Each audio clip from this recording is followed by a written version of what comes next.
एक लड़का था जो एक लड़की से बेहद प्यार करता था। वह उस लड़की के लिए कुछ भी कर सकता था।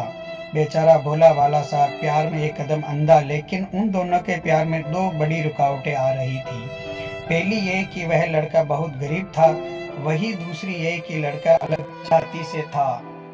लड़की अलग जाति से थी। वह लड़का अक्सर उस लड़की से पूछता था क्या वह उससे शादी करेगी। लड़की जवाब देती थी कि मैं तो सिर्फ और सिर्फ तुमसे ही शादी करना चाहती हूँ, लेकिन मेरे घर वाले कभी इस बात के लिए राजी नहीं होंगे। अगर हम भागकर शादी करेंगे तो आजकल का समाज तुम्हें मालूम है कितना बुरा है, ये हमें जीने नहीं देगा।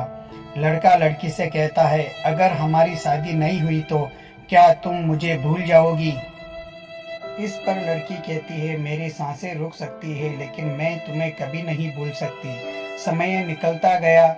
लड़की के घर वालों ने लड़की के लिए एक लड़का देख लिया।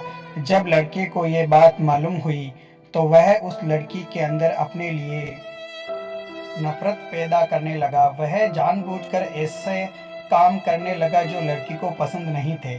इससे लड़की उस लड़के से नफरत करने लगी।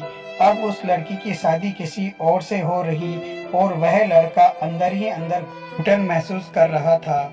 जिस दिन उस लड़की की शादी थी उस दिन उस लड़के ने लड़की की छोटी बहन को फोन किया और कहा मैं जो कुछ भी कहूँ वह सारी बातें अपने फोन में रिकॉर्ड कर लेना। जब तुम्हारी बहन आए तो उसे यह रिकॉर्डिंग सुना देना। लड़की की शादी हो जाती है और वह 3 दिन बाद अपने घर आती है। लड़की की बहन कहती है दीदी आपको कुछ सुनाना है। लड़की कहती है हाँ सुनाओ, क्या सुनाना है। अब जैसे ही वह फोन चलाती है उसमें से रोने की आवाज आती है। लड़की अपनी बहन से कहती है ये आवाज तो रोहित की लग रही है। इस पर उसकी बहन कहती है जीजी जिस दिन आपकी शादी थी उस दिन रोहित का फोन आया था। वह बहुत जोर जोर से रो रहा था। अब आप खुद ही सुन लीजिए। फोन की रिकॉर्डिंग शुरू होती है और रोहित रो रो कर कह रहा था जानवी मैं तुमसे बहुत प्यार करता हूँ और अपने जीते जी तुम्हारी शादी किसी और के साथ होते हुए नहीं देख सकता। जानवी मैंने तुमसे सच्चा प्यार किया है, इसलिए मैं तुम्हें हमेशा खुश देखना चाहता हूँ। मैं बस चाहता हूँ कि तुम अपनी जिंदगी में आगे बढ़ती रहो।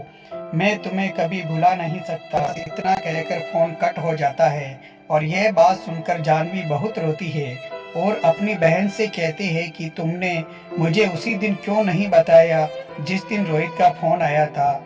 छोटी बहन भी रोने लगी रहती है जीजी मैं क्या करती, कसमों के धागों में बंधी हुई थी। अब जानवी उसी नंबर पर फोन लगाती है और दूसरी तरफ से फोन उठता है। हेलो हेलो आंटी जी रोहित कहाँ है। रोहित की माँ वह रोने लगती है और कहती है बेटी रोहित अब उस दुनिया में नहीं रहा। जानवी रोते हुए आंटी ये सब कैसे हुआ और कब हुआ। रोहित की माँ पता नहीं बेटी मेरे रोहित ने जिंदगी को अपने आप से दूर कर डाला। उसने कसम खा ली कि वह किसी से शादी नहीं करेगा। जानवी आंटी कब की बात है। रोहित की मम्मी 15 फरवरी। यह सब सुनकर वह लड़की फोन काट देती है। इत्तेफाक से 15 फरवरी को उस लड़की की शादी थी। यह सब सुनकर वह लड़की बहुत रोई। प्यार साथ हो ये जरूरी नहीं, पर प्यार जिंदगी भर हो ये बहुत जरूरी है। लड़की सोचने लगी मैंने अपने रोहित पर विश्वास क्यों नहीं किया। अगर उस समय मैंने विश्वास किया होता तो वह इस तरह जिंदा रहकर भी मुर्दा नहीं होता। मित्रों भरोसा एक बहुत बड़ी चीज होती है।